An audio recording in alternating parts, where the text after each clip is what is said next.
nangyari pala is na-trap siya. Naipit. Naipit siya.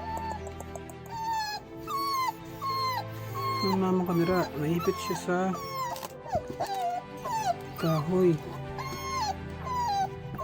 Ba't kasi nandiyan ko sa miksik?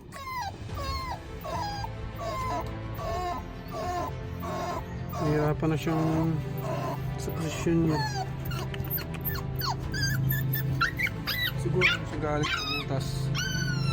Naipit siya dito. Hindi ko na kung paano siya tanggalin dahil umalis yung may-ari. Hindi ko na kung paano siya tatanggalin. Nagdumi na siya oh. Siguro kakapwersa niya.